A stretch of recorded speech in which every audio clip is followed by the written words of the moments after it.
E amém. Amém. Glória a Deus. Pode se sentar, em nome de Jesus. Glória a Deus.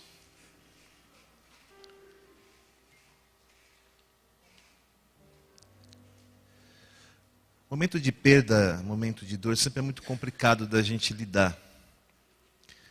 Mas são nesses momentos onde a gente faz uma reflexão mais apurada da vida, da trajetória da vida. Então, no fundo, o que vale, no fundo, o que conta, que tem sentido, que tem significância, é como você caminhou. Se você puder abrir a sua Bíblia, abra lá no livro de Miqueias. Pô, pastor, você já me quebrou. Começa a pregação em Miqueias. Miqueias não é mole não, viu? Miqueias é difícil de achar. Mas eu garanto para você que está na Bíblia.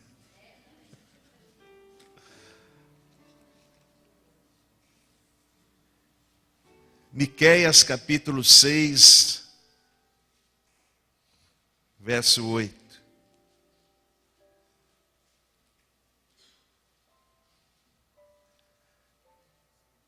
Isso é um desafio para saber se você está bom de Bíblia, hein? Se você achar Miqueias. Quem achou Miqueias aí? Vocês estão bem. Então diz assim o versículo de número 8.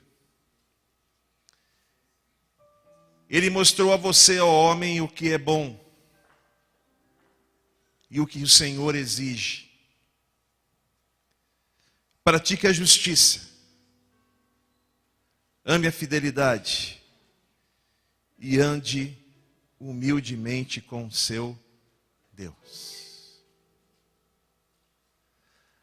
Aqui o profeta Miqueias faz um resumo de como é que tem que ser a nossa jornada, ou o que Deus nos mostra, para que a nossa jornada tenha sentido, tenha significado e tenha valido a pena.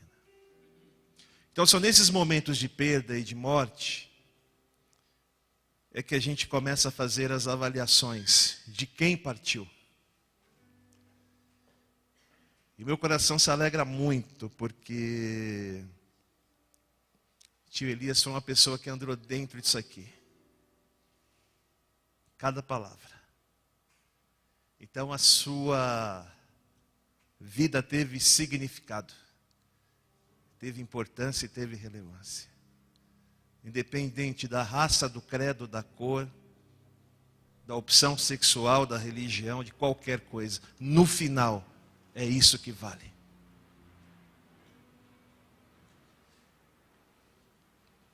Amém? Então é um momento de refletir de quem vai, mas principalmente é um momento de nós nos avaliarmos. Qual é o caminho que eu estou escolhendo? Como é que eu estou andando com o meu Deus?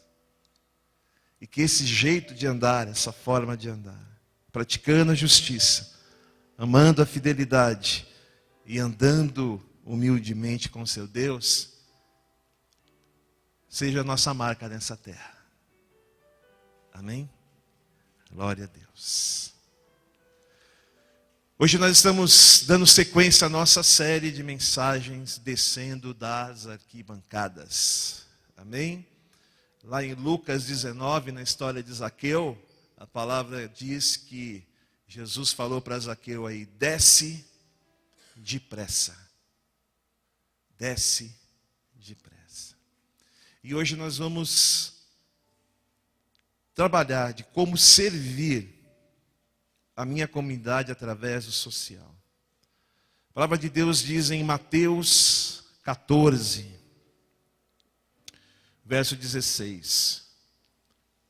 Respondeu Jesus, eles não precisam ir. Dei-lhes vocês algo para comer. E agora eu quero que você vá lá em Lucas 14, que é o nosso texto base dessa palavra. Mateus, capítulo 14. Lucas 14. Aí na sua tela está a partir do verso 12, mas eu quero ler a partir do verso 1. Diz assim: certo sábado, entrando Jesus para comer na casa de um fariseu importante, observavam-no atentamente. À frente dele estava um homem doente. Vocês acharam? Lucas 14. À frente com o corpo inchado. Jesus perguntou aos fariseus e aos peritos na lei: é permitido ou não curar no sábado? Mas eles ficaram em silêncio.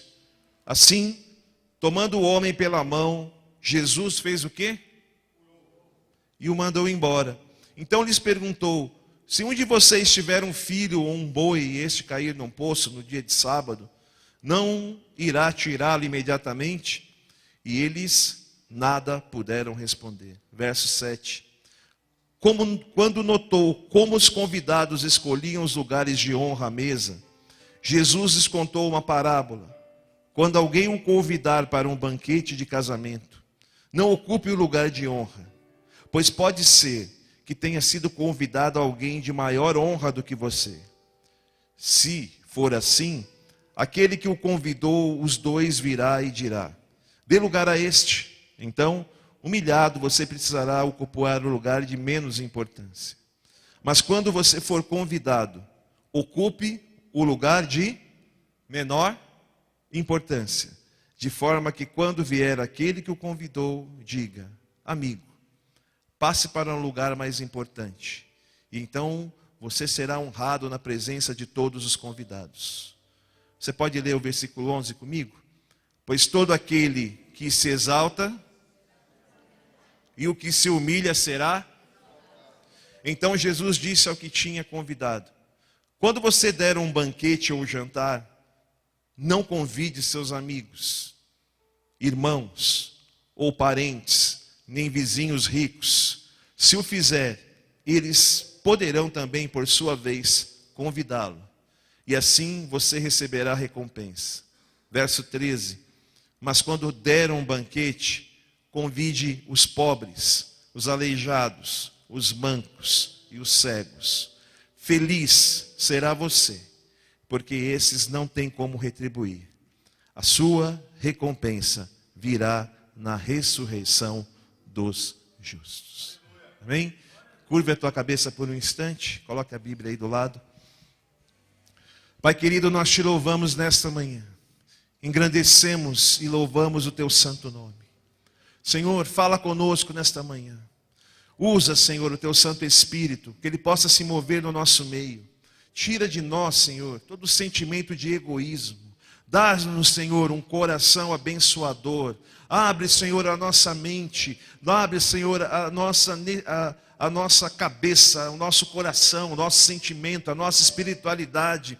Não nos nossos problemas, não naquilo que nos aflige, mas coloca o nosso coração na direção do outro, daquele que está necessitado, daquele que está caído, daquele que está, Senhor, possuído de tantas coisas ruins. Senhor, que eu não seja consumido pelos meus problemas, mas que eu possa ser, meu Pai, generoso, e que o meu coração e o meu olhar estejam na direção do outro, pois assim a tua palavra nos ensinou, que quando nós nos dirigimos na direção do outro, nós estamos caminhando na tua direção.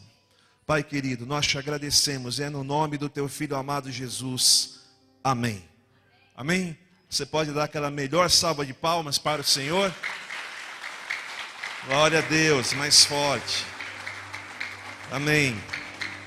Amém. Glória a Deus. Glória a Deus.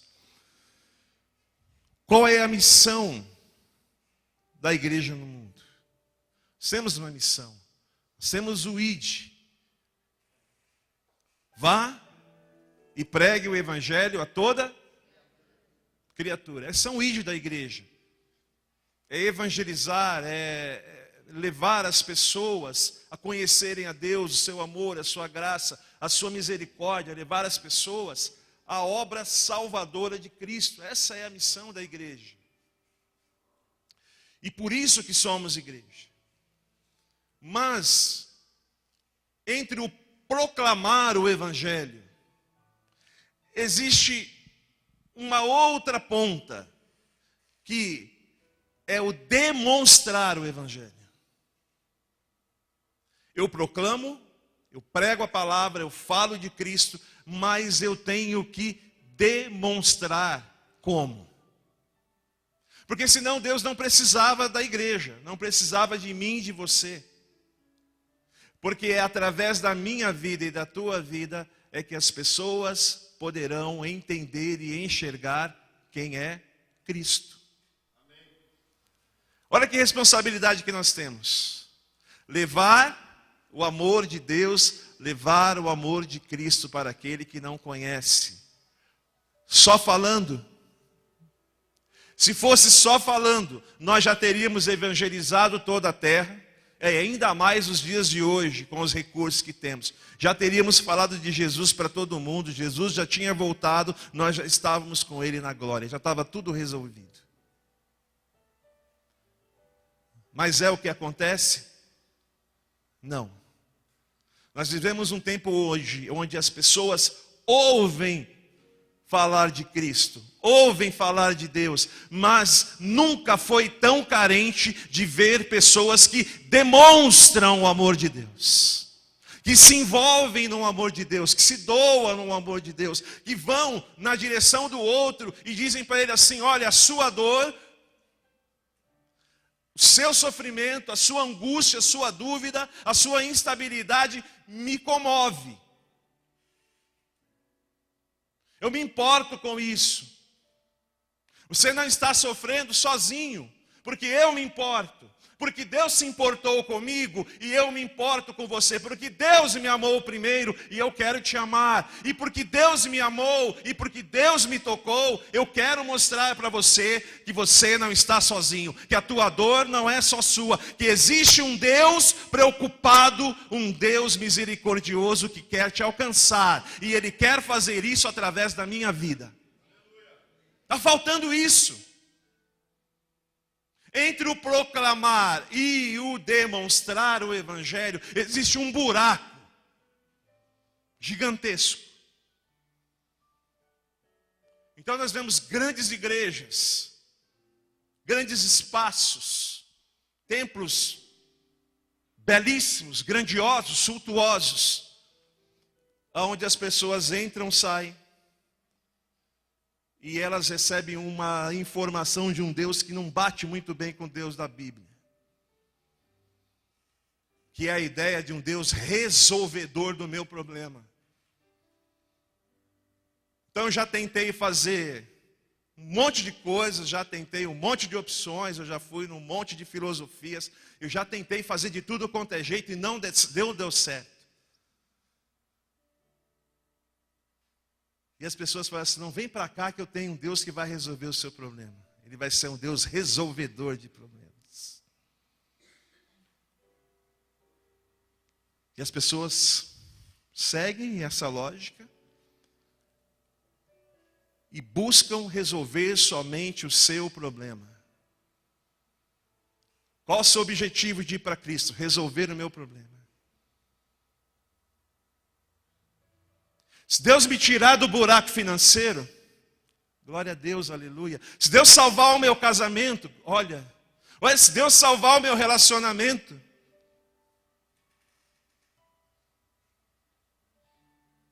e as pessoas vão para a igreja com esse objetivo, de encontrar um Deus que resolve o seu problema.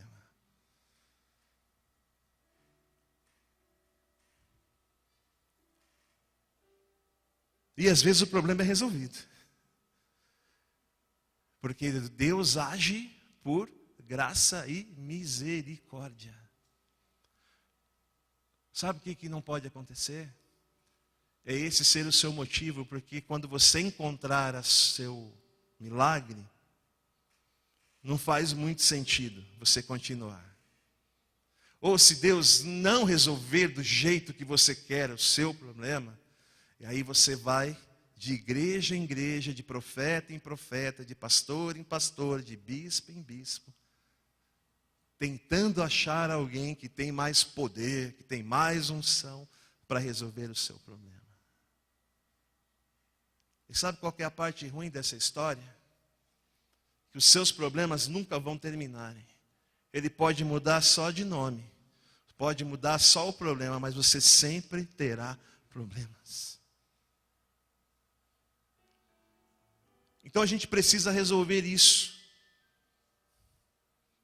E de que forma que a gente vai resolver isso? Qual é a função da igreja? Coloca para mim aí, Carol. Qual que é a missão da igreja? A nossa missão, ela é levar o evangelho todo para o homem todo.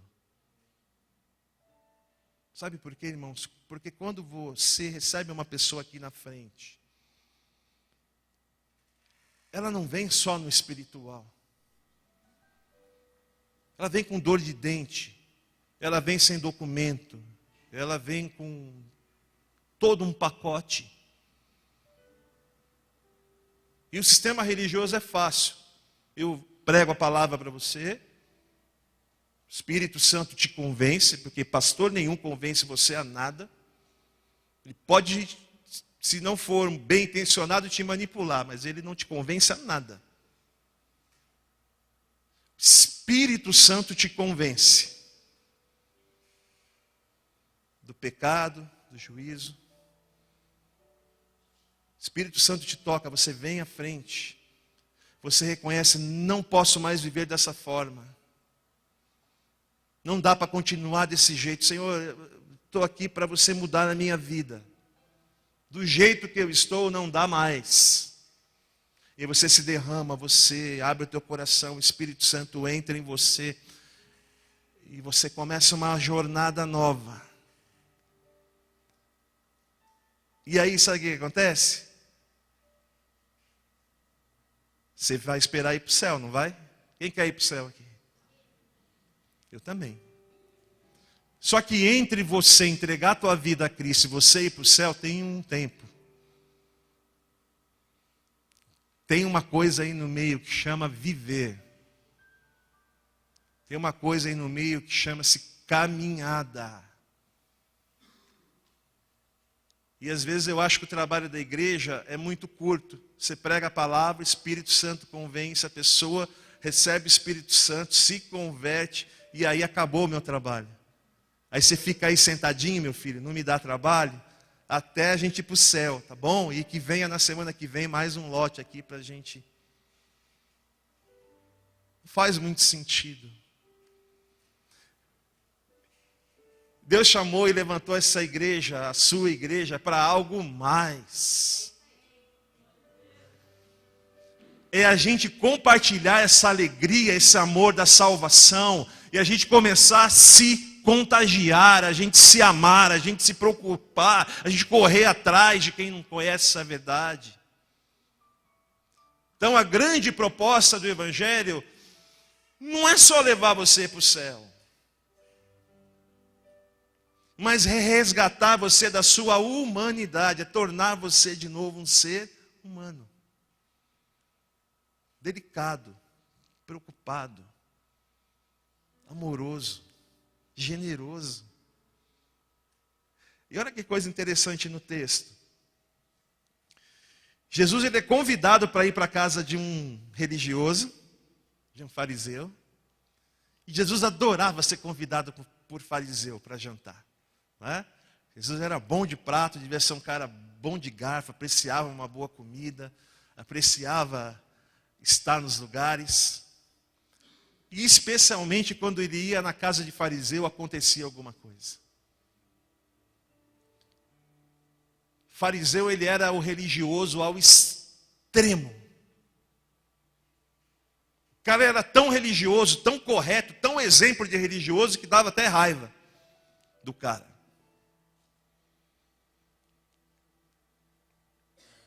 E muitas vezes a religiosidade, ela nos engessa. Nos coloca dentro de um quadradinho, nos coloca dentro de um templo, nos coloca dentro de algo que foi construído por mãos humanas. E o capítulo 13 já deu lá um BO de Jesus com essa questão de curar no sábado ou não. Porque religioso achava que no sábado não podia fazer nada. Não podia ajudar ninguém, não podia fazer nada.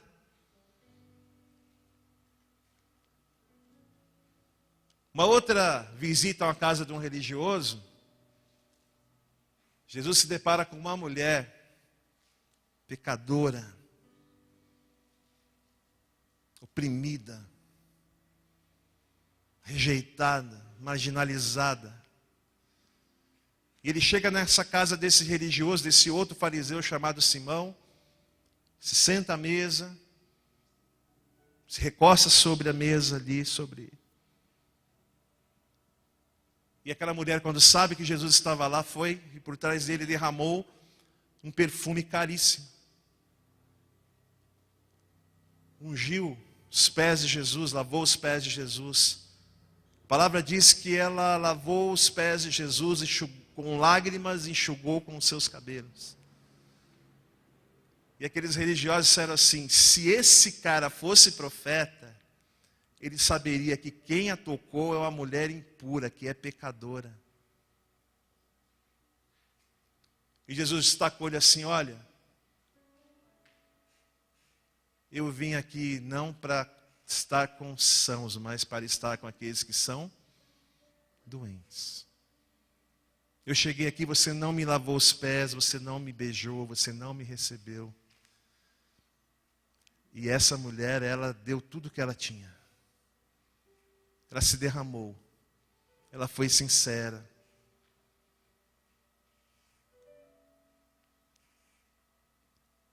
Para aquelas pessoas, aquela mulher não era digna de ser alcançada. Não mereceria sequer um olhar de Jesus. Jesus tinha que ter que ficar longe dela. E ele fala assim: olha, essa mulher muito amou.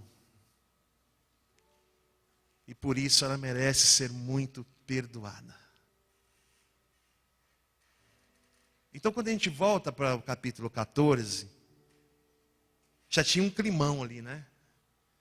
Era um sábado, Jesus estava naquela casa, muitas pessoas ali. E a palavra ela é detalhosa, ela é detalhada, né? Ela é caprichosa naquilo que quer nos mostrar.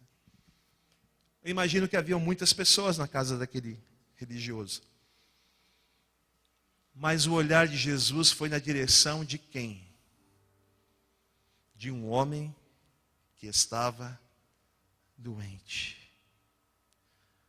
A Bíblia diz que ele tinha o corpo todo inchado. Então Jesus olha para aquele homem e pergunta: é lícito a gente curar no sábado? Sim ou não? Ninguém falou nada. Pegou aquele homem, curou aquele homem e o mandou embora. Vá. Você está curado. Vá na direção de outros e digam que há esperança para aquele que sofre. Então aquela estrutura religiosa impedia que fosse feita uma cura num sábado. Jesus ele fala: não existe nada mais importante do que se atentar à necessidade do outro.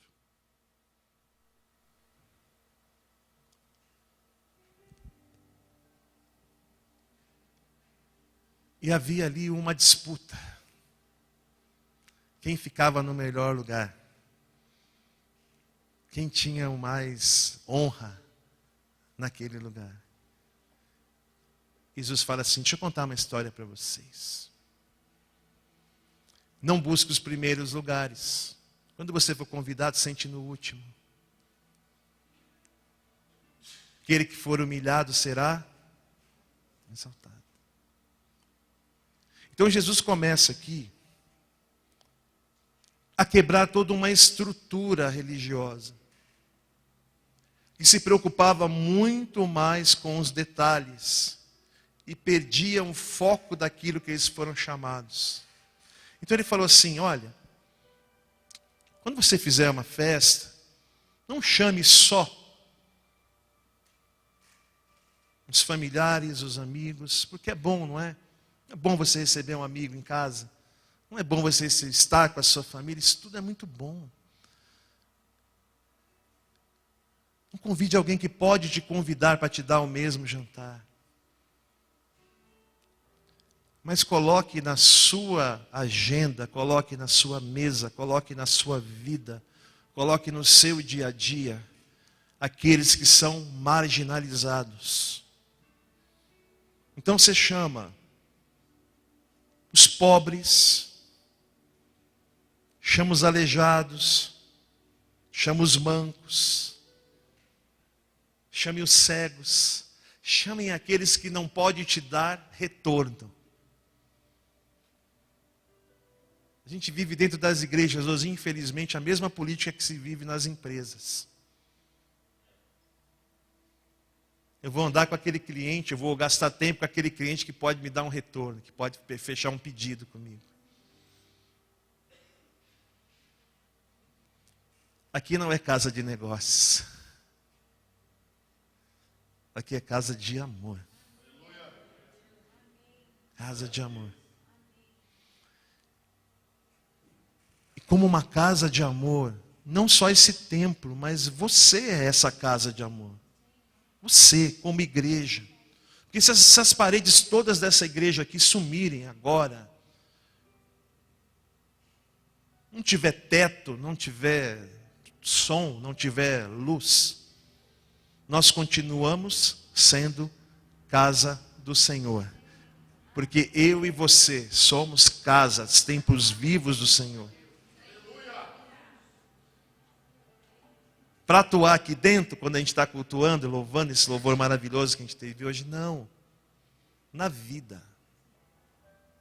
Deus chama você para ser igreja, para ser casa do Senhor, lá fora.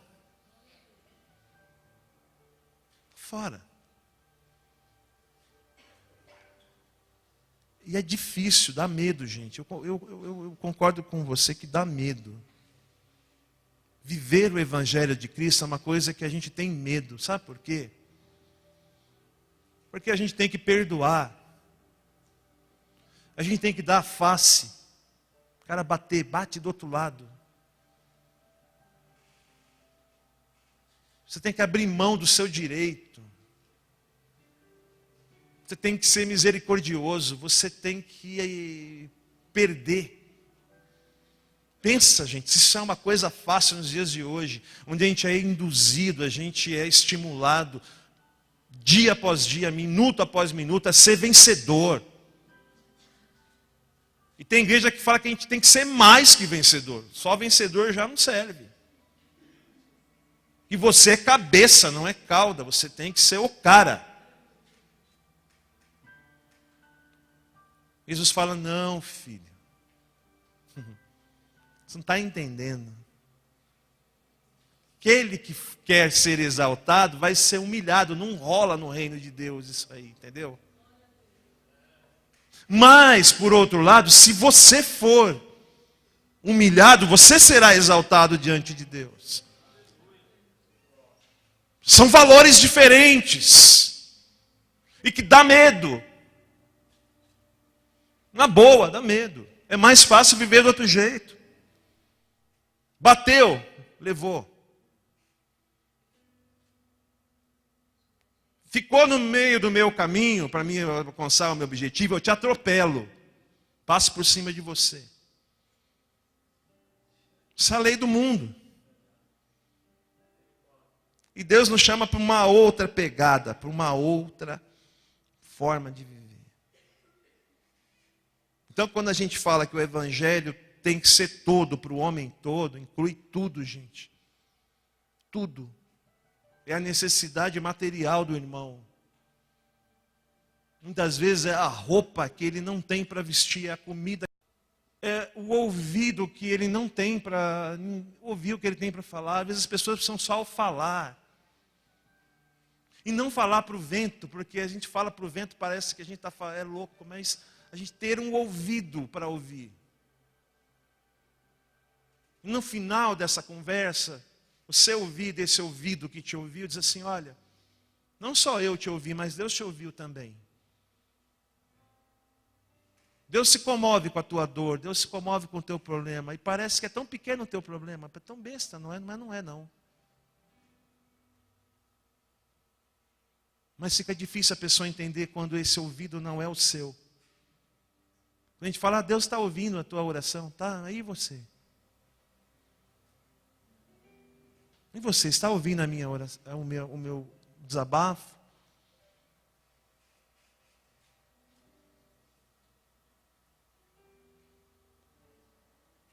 A gente às vezes faz algumas escolhas ministeriais e a gente paga um preço muito alto.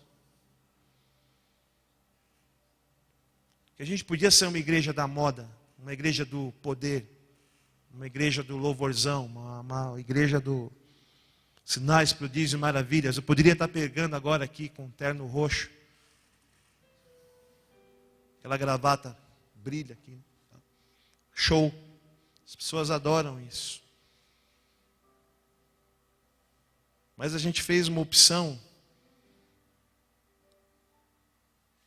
que está lá no Miqueias que a gente acabou de ler. A gente ama a justiça. A gente ama a fidelidade. E a gente procura andar humildemente com o nosso Deus.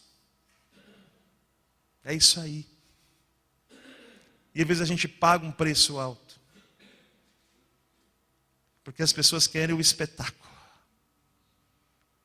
As pessoas querem uma solução que elas não precisem se importar com ninguém, só com elas mesmas. Eu quero dizer para você, não existe solução para o seu problema, para a sua dor, para a sua dúvida, se não passar pelo problema do outro, pela dor do outro. Não tem jeito.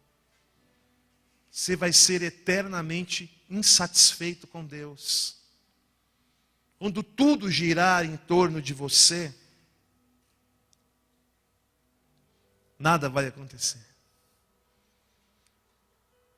Tira o foco de você. Tira você de cena. A tua vida é uma peça que você é um monólogo, só tem você de ator. Você canta, você dança, você representa, você faz pirueta. A tua vida, o palco da tua vida é você. E o convite para a gente caminhar com aqueles que sofrem, você começa a dividir o palco da tua vida com outras personagens, com outras necessidades. E aí você vai se diminuindo. E Deus vai aumentando na sua vida.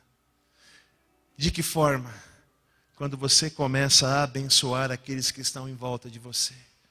Quando você permite que as pessoas participem da sua história. E que você possa compartilhar a tua história, a tua experiência com Deus, com tantos quantos Deus coloque no seu caminho. Então não existe cristão protagonista. Eu ouço muito isso daí, e que o pessoal fala nas igrejas e que sai de livro de autoajuda. Você é o protagonista da sua história. Ei, o protagonista da minha e da tua história chama-se Jesus Cristo de Nazaré. O dia que você acreditar que a protagonia é sua, o protagonismo é seu, você vai se decepcionar. E a gente tem se deparado com muita gente que ama a Deus de coração, ama a Deus de verdade mesmo. E estão aí parados, perdidos, porque acreditaram que ele é o protagonista da vida dele, gente. Olha que absurdo. Ele é o ator principal. Deus fala: ei, você que quer ser o protagonista da sua vida, você que quer ser o único ator dessa peça chamada vida, deixa eu te falar uma coisa. Querido, você vai ser humilhado. Você vai se decepcionar. Porque não foi para isso que eu te chamei. Eu te chamei para você caminhar e cuidar daqueles que sofrem no caminho. Você está entendendo que Deus quer falar conosco nessa manhã?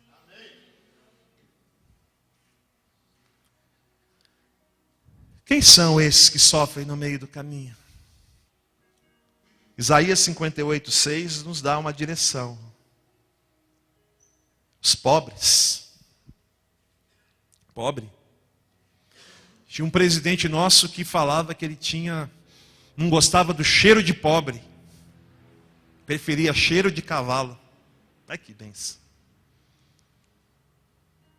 Absurdo, né, gente? Mas tem uns crentes que também não gostam de pobre.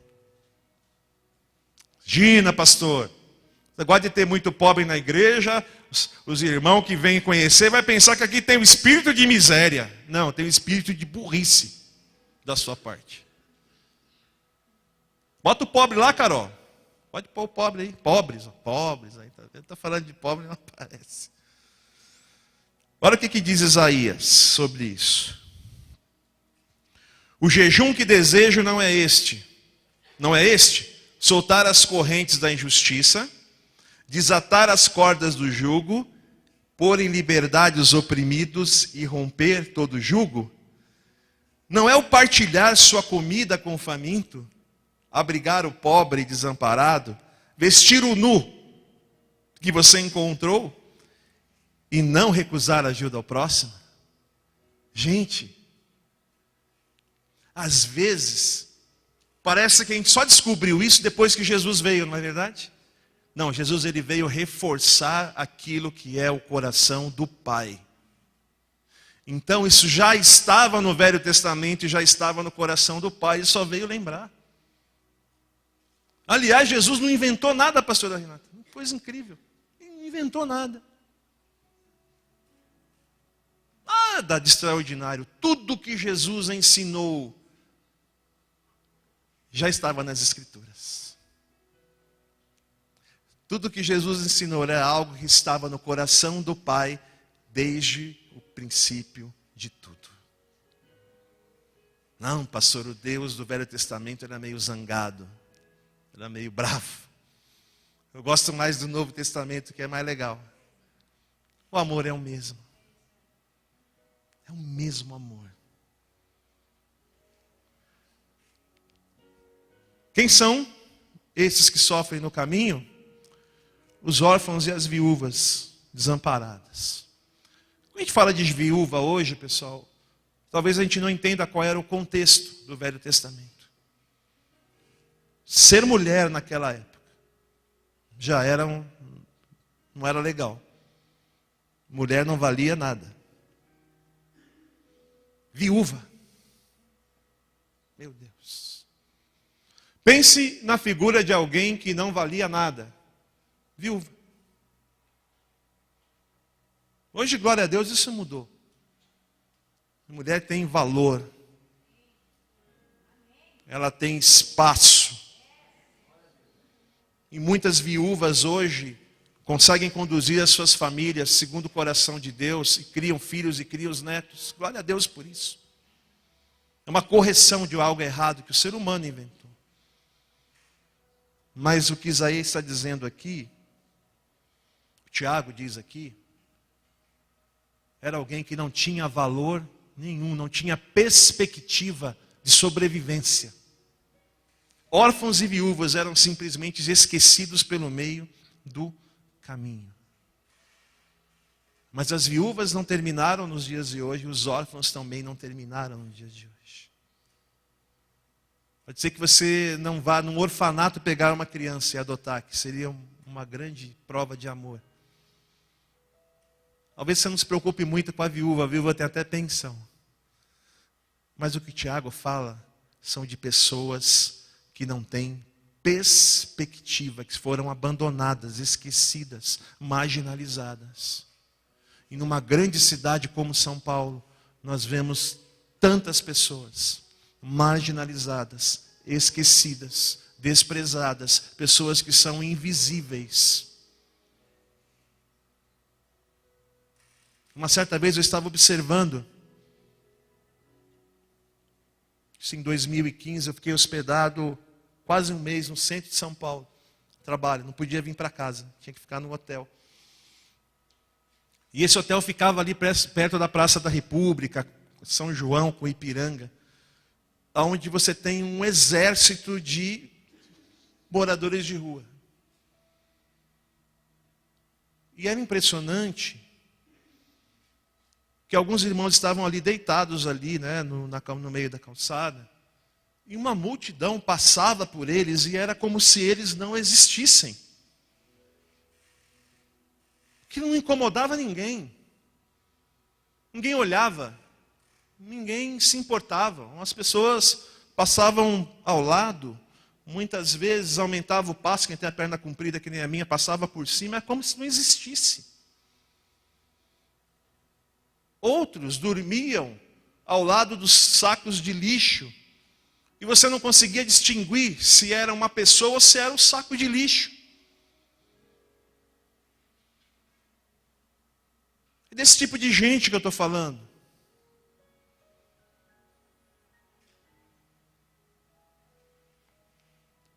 Não importa. Aquela pessoa não importa. Como é que pode a gente não se importar? E tem alguns problemas. Quando eu vou trabalhar de sábado na escola que estou trabalhando agora, no metrô Sacomã. E tem muito morador de rua também no Sacomã, né? E tem uma parte da calçada que é muito estreita. E sempre tem um abençoado que resolve dormir ali, né? Atravessado. E a mesma coisa, as pessoas passam por cima, as pessoas atravessam, vão pela rua. Ninguém mexe. Aí às vezes eu estou sempre atrasado, né? Eu não consigo passar por cima. Não consigo passar do lado, aquilo me incomoda. Aí eu vou lá, pego o irmãozinho, sento do lado, converso com ele, atravesso a rua, compro um café, compro uma bolacha, converso com ele.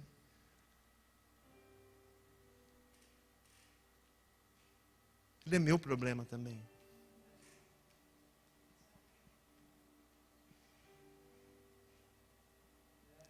Eu trabalho na rua, deslocando de um lugar para o outro.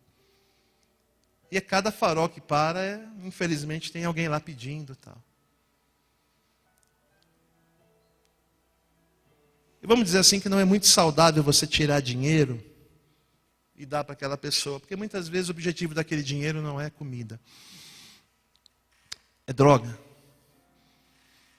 Mas a Sônia até briga comigo assim, poxa, você abre o vidro para todo mundo, você conversa com todo mundo. Eu falo, mas não tem jeito.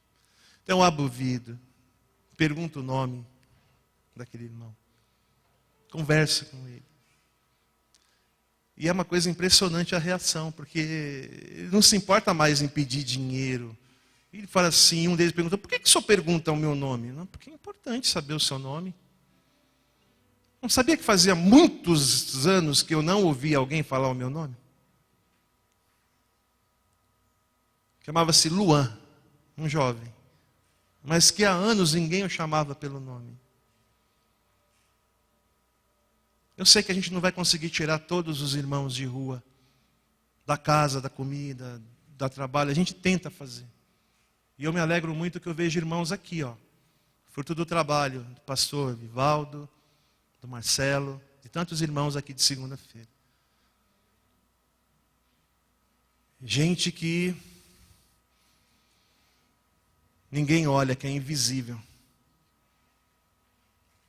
mas que encontrou aqui nesse lugar o mesmo olhar que Jesus teve para aquele homem que estava doente na mesa lá. Ele estava doente, alguém olhou, Jesus olhou. E Jesus olhou através dos teus olhos, Marcelo.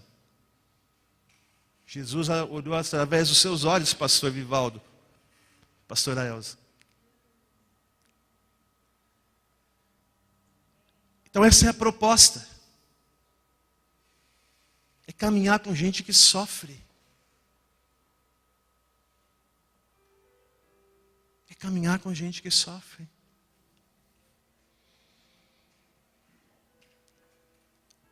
Tiago diz assim: a religião que o Deus nosso Pai aceita como pura e imaculada é esta: cuidar dos órfãos e das viúvas em suas dificuldades, e não se deixar corromper pelo mundo. Quem são os que sofrem no caminho? Os presidiários. Hebreus 13, 3. Lembre-se dos que estão na prisão como se que aprisionados com eles, dos que estão sendo maltratados como se vocês mesmos estivessem sofrendo no corpo. Nós vivemos um sistema prisional, irmãos, que é demoníaco. É um sistema que o próprio diabo criou, controla e domina. E às vezes eu me reúno com alguns irmãos, alguns crentes, que eles falam assim: eu tenho um jeito para resolver essa questão de presidiário no Brasil. Joga uma bomba lá dentro e acaba com tudo. Eu falei: como? Não tem jeito não, tem que matar esses caras. Eu falei: irmão, tem certeza disso?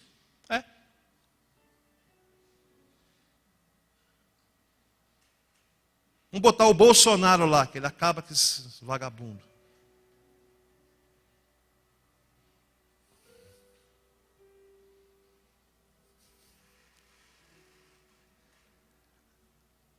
Se nós que somos igreja não levarmos para dentro dos presídios, das cadeias, o amor de Deus por eles, o perdão de Deus por eles, aquilo é um lugar que só serve para criar morte. E a gente não foi chamado para criar morte, a gente foi chamado para levar vida. Mas para bandido, pastor, é graça. A mesma graça de Deus está sobre mim, sobre você, está sobre a vida do bandido. É duro, né? O senso de justiça, nessa hora.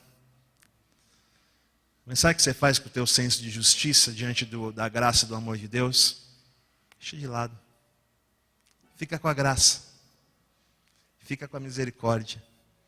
Amém? Os imigrantes amaram o estrangeiro, Deuteronômio 10, 19. Amem esses estrangeiros, pois vocês foram estrangeiros no Egito. Você sabe qual que é a nação na Europa que mais recebe refugiados estrangeiros? A Alemanha. A Alemanha que foi palco de uma da parte talvez mais sombria da humanidade, que foi a época do nazismo. Preconceito, racismo. E quando eles perderam a Segunda Guerra Mundial, o país inteiro foi destruído. Não ficou nada em pé, nada. Um país totalmente arruinado. E os aliados que venceram os nazistas, os russos, americanos, franceses e ingleses, eles lotearam, dividiram a Alemanha. E cada país cuidava de uma parte da Alemanha. Então eles eram tratados como estrangeiros na sua própria casa. E se você voltar hoje à Alemanha, você vê um país de primeiro mundo, um país civilizado, um país lindo, bonito.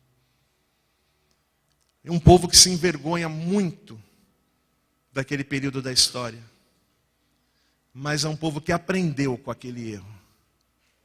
E é um povo que é aberto hoje a receber estrangeiros, porque eles mesmos foram estrangeiros dentro da sua própria terra. Isso é uma coisa que irrita muita gente. Existem hoje muitas pessoas na Europa que acham isso um absurdo e tem que pôr todos os estrangeiros para fora. Mas um país que foi estrangeiro dentro do seu próprio país, ele sabe que tem que amar e receber os estrangeiros. E essa bênção está se cumprindo aqui na nossa igreja, né? Temos aí o Roy, sua família, que a gente recebeu aqui, e eles são uma alegria para nós. É uma grande bênção para nós. Os doentes e perdidos. Ezequiel 34:4. Vocês não fortaleceram a fraca, nem curaram a doente, nem enfaixaram a ferida. Vocês não trouxeram de volta as desviadas, nem procuraram as perdidas. Vocês têm dominado sobre elas com dureza e brutalidade. Isso é uma cobrança de Deus através da boca de Ezequiel, aqueles que eram os pastores.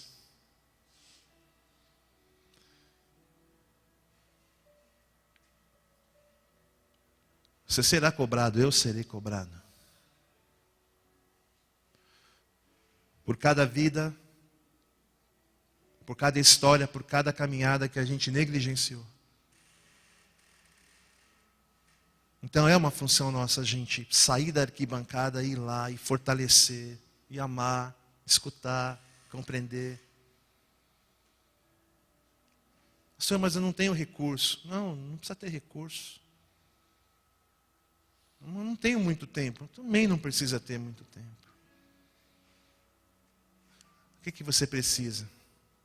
Ter disposição.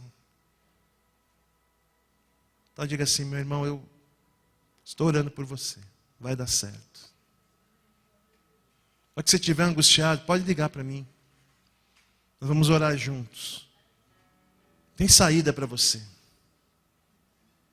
Tem jeito para a tua vida. Deus dá um jeito na minha, não vai dar na sua.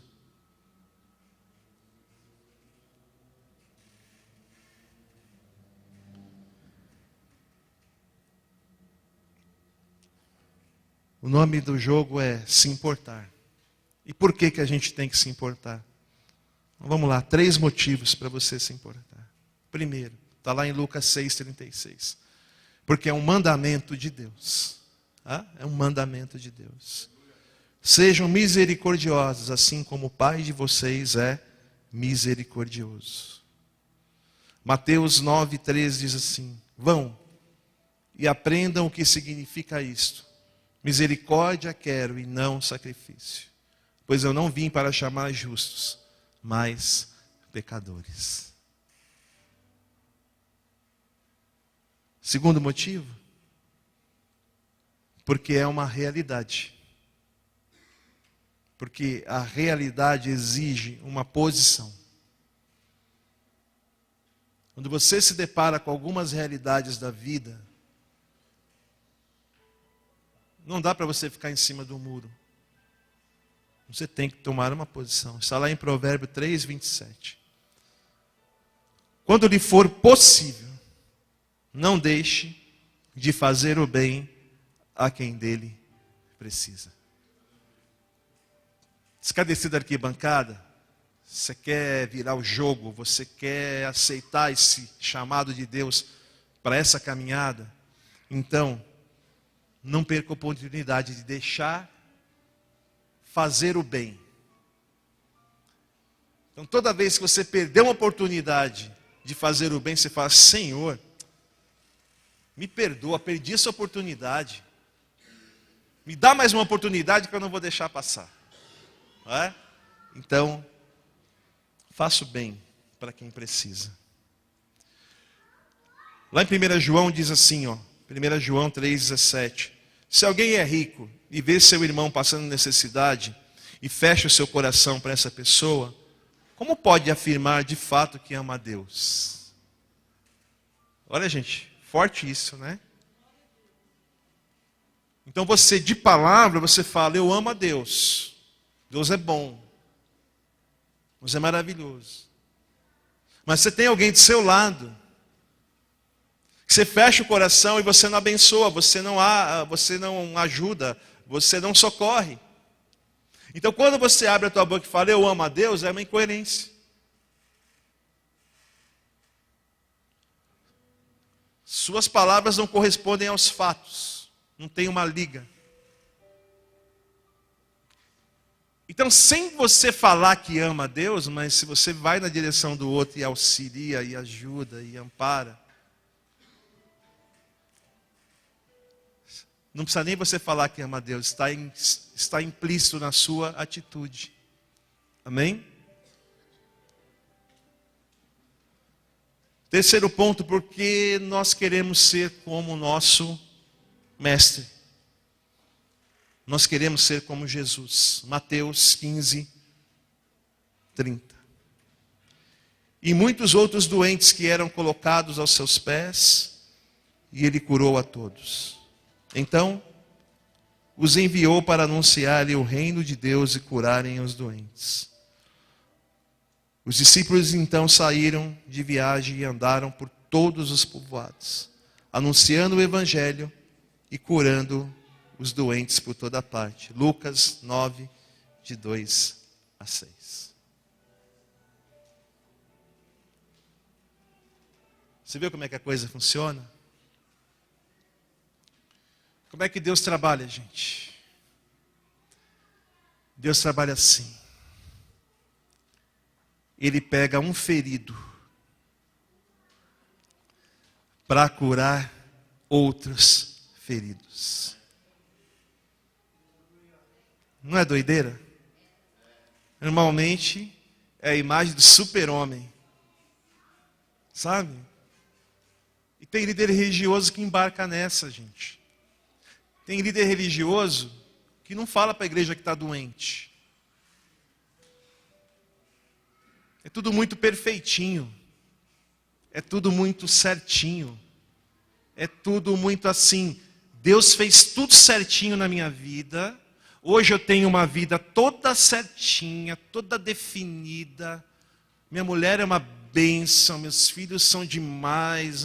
Olha, eu ando...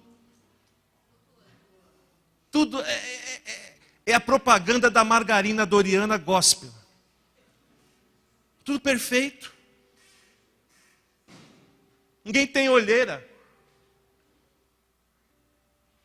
Os cabelos estão sempre com a chapinha impecável. Você nunca tem dúvida. Está sempre preparado, está sempre pronto. Deus sempre te trata de maneira especial, porque você é obediente, você ora e você jejua. É tudo muito...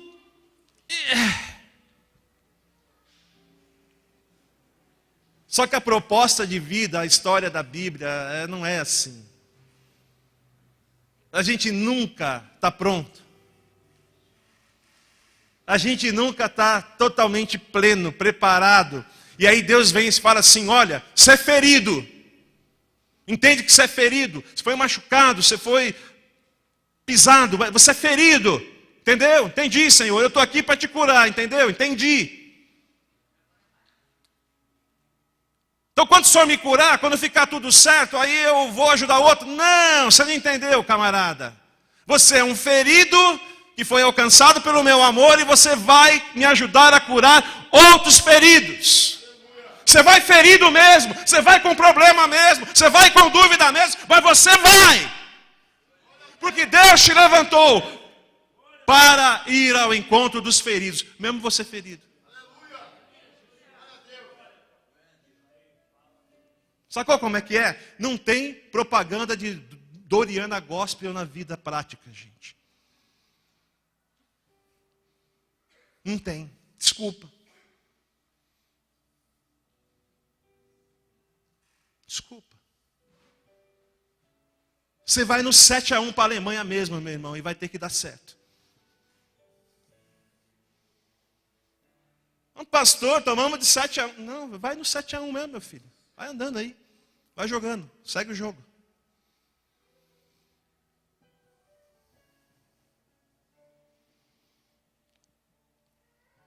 Qual é o nosso maior obstáculo? É a gente mesmo. É a gente mesmo.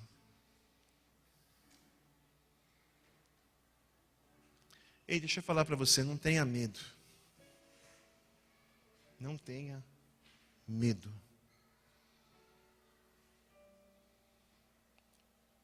A palavra diz que o amor lança fora todo medo. De que amor que João está falando? Ele começa dizendo que Deus é amor. E que esse amor lança fora todo medo. Pastor, tem problemas que são muito grandes para mim vencer. Eu sei, são mesmo. Mas quem vai te capacitar é a Deus. Deus vai te capacitar.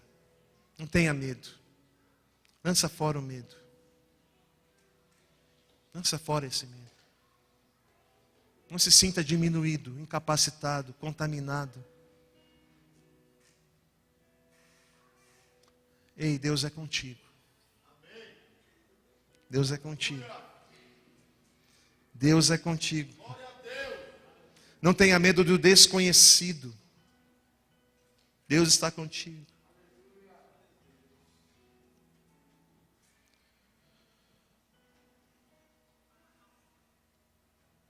Pastor, como é que eu vou? Fácil. Ofereça amor. Você tem algo para dar aí. Você tem amor para dar. Ofereça. Com isso todos saberão que vocês são meus discípulos, se vocês se amarem uns aos outros. Amém? Ofereça ajuda prática, gente. Gálatas 6:2 diz assim: levem os fardos pesados um dos outros, e dessa forma cumpram a lei de Deus. Quantos estão dispostos a carregar o fardo do outro? É nessa pegada aí. Sabe uma coisa para fechar, pessoal? Ofereça esperança. A gente vive num mundo carente de esperança, gente. Qualquer rodinha que você se reúne é só desgraça. É o programa do Datena, assim. Só desgraça. E tem crente que entra nessa vibração aí da desgraça, né? Ei. Aonde você for, você tem que ser um instrumento de esperança para aquele que está caído, perdido, doente, abandonado. A esperança. Em Oséias 2:5 diz assim: ali devolverei a ela as suas vinhas e farei do vale de Acor uma porta de esperança. Tem alguém que está num vale, mas o vale no sentido do buracão mesmo, buraco.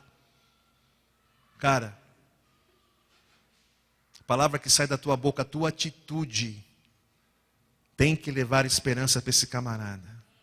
Você tem que ser uma porta de esperança para aquele que está desiludido.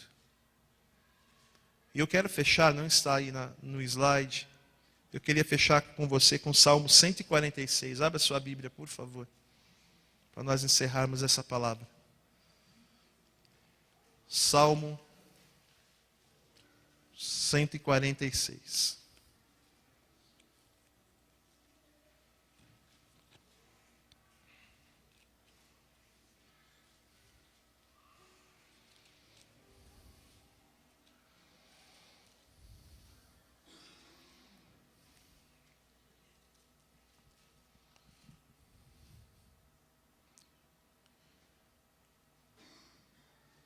Aleluia.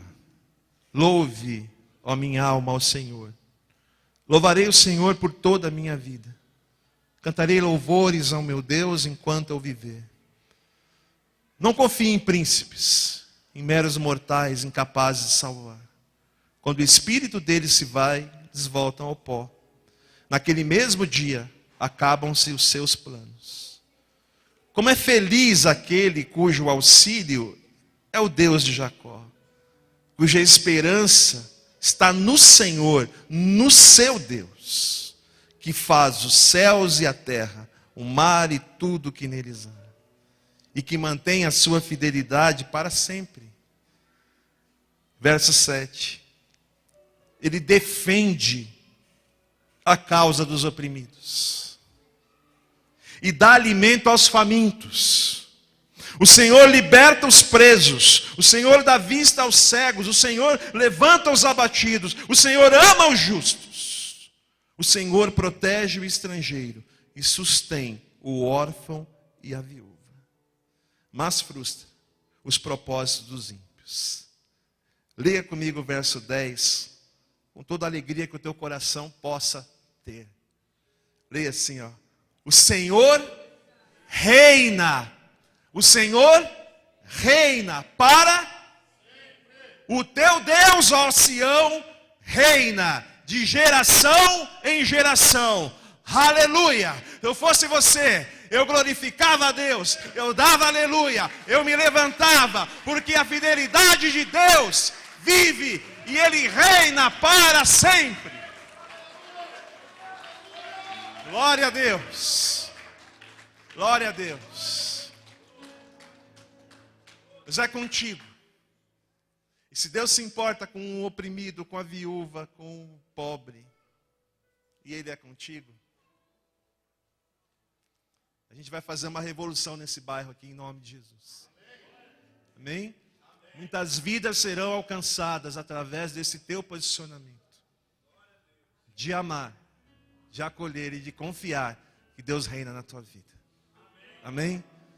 Que Deus abençoe você em nome de Jesus. Deus abençoe.